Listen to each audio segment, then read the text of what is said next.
Thank you for attending the second video in this video docu-series on Bulldogs defense.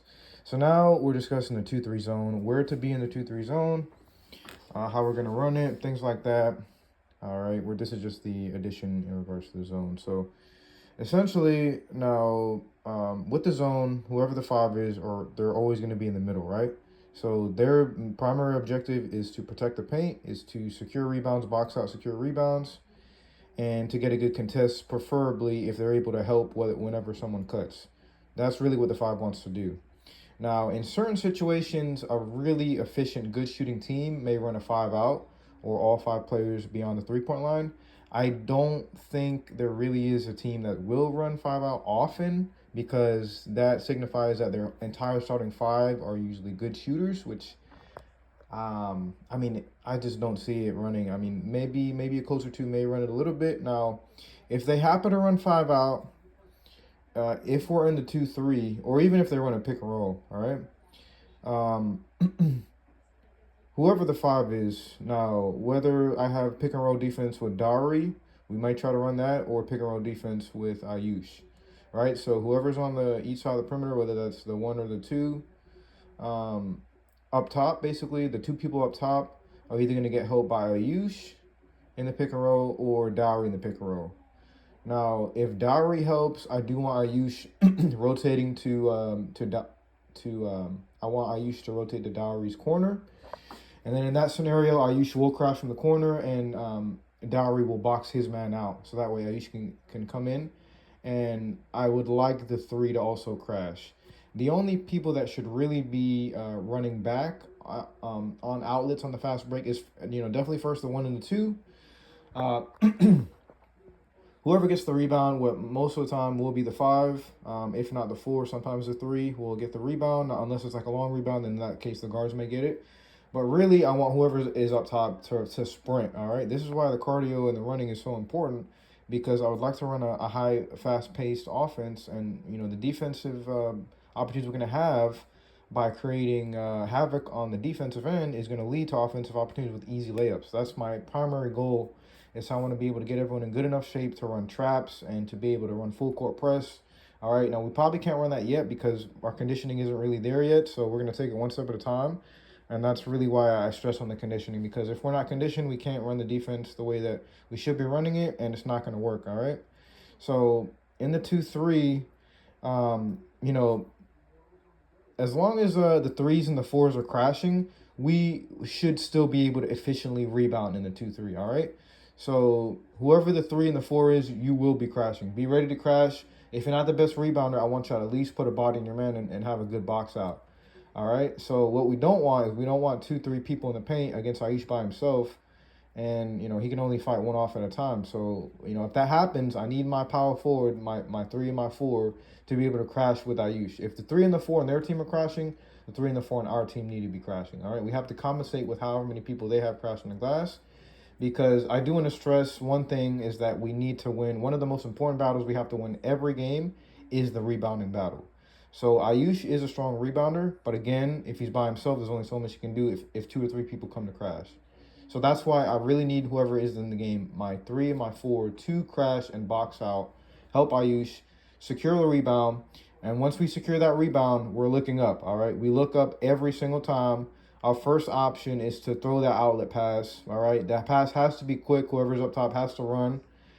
And, yeah, we really just have to be able to run that, all right? Now, if that outlet is not there, I used to get the ball to Dowry. Dowry will bring it up until he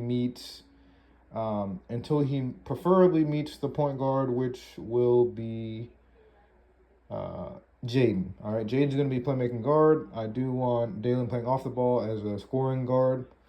And we're going to be, I'll discuss the offense later, but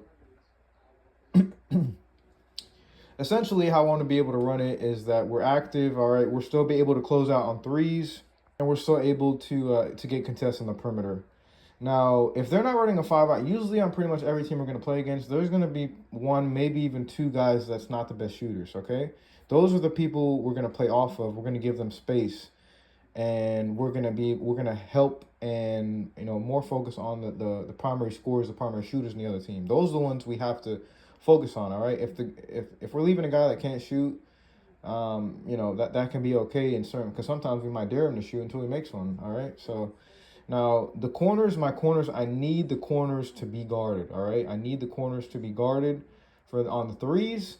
If your man gets past you, if they do a cut, you can bump him, but try not to follow him. Okay, just put a like bump his hip so that way he doesn't have a free wide open cut to the basket. At that point, it's Ayush's responsibility if he's in the paint to pick up and be able to help on that. Whoever the five is, it could be Dowry. So the five is basically going to meet them before they get to the rim. All right. Let's say whoever the four is, their man cuts, they get past him. Now it's him and Ayush. And then let's say this side cuts, right? In that scenario, because Ayush is going to be on this side, the three has to follow his man, and the two has to be able to play the corner and the wing at the same time in that scenario. That's really important, and that's a really important rotation in the zone. If that happens, it almost becomes like a man zone, right? You're always playing someone, you're touching someone, and you're not giving people wide open, lanes to the rim. The zone is a great way to get fast break opportunities. Once we secure the rebound, all right, I want us looking up. I want us making that pass, because once we get our cardio down, we will be out in the breaks, all right? All right, so we did get a few good fast break points. I want us to continue doing that, but I really want us to be able to trap. All right, so let's say in this scenario, I have Dowry in the corner. I have Edgar playing the point guard. What I want to be able to show you how to do in that scenario, whoever is guarding the opposing player, you want to be able to force him. I want the strong perimeter player to force that or give him space so that way he's more inclined to go to his right. If he goes to his right, what I want us to try to start doing is that we can try to do traps, right? So let's say this player goes to his right. This player is going to cut off his left side. He's going to force him to go right. In that scenario, I want him to slide over, and I want the four, in this case it's Dari, I want the four to trap to basically meet that person here. And now if the power forward or Dari's man cuts, that will be the five, or in this scenario, Ayusha's responsibility. And the person that comes here, I want the four and the one on him, hands up. I want you to force him to make a bad pass, because the corner right there is a very vulnerable spot if you trap right. All right, because they look in front of him and behind him, or they can't throw it this way, and I have one person here, so they really can't throw it anywhere. So most of the time, the only way they can really do a good pass is that if the person that cut fronts Ayush, they could try to lob the pass over. Now Ayush, if he puts a hand up, he could just try to tip it to whoever the four or the one on our team is. He could at least get a hand on it, tip it. We get the steal, and we go after that. All right. Now the same thing can be done on this side. So if Edgar and Dowry are on this side, it's going to be the same thing. They're just going to run the trap here. And then Ayush is going to pick up the cutter. Same thing. Now, when Ayush picks up the cutter, whoever's on the opposite side has to be able to follow their man in that scenario. So those are just some really things we have to work on the zone. Whoever's playing up top, you got to talk. Really everyone in defensive zone has to talk. All right. The five has to talk. Really, the five is the anchor of the zone. All right. He has to talk to his guards up top. He has to let him know, hey, I'm picking up. The guards have to let him, hey, he's cutting.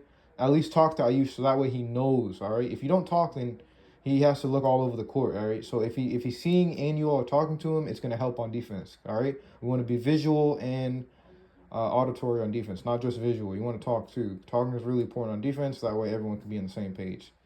All right. So bottom line is, in the 2-3 zone, we really don't want to give up any corner threes. All right. These it's important that if the three or the four ends up having to follow their cut, the one or the two plays two in that scenario, or can rotate to the corner, because the one shot we cannot give up that I really do not want to give up other teams is the corner three, because the corner three is the shortest three, so therefore it's usually the highest percentage three, because if a person doesn't have the best range, usually the corner three is going to be like almost like a mid-range shot at the top of the key. All right, it's the same distance because the top of the key is the furthest three. So the corner three are the easiest threes to make if they're wide open. I really don't want to give it. I'd rather give up a hash three than a corner three.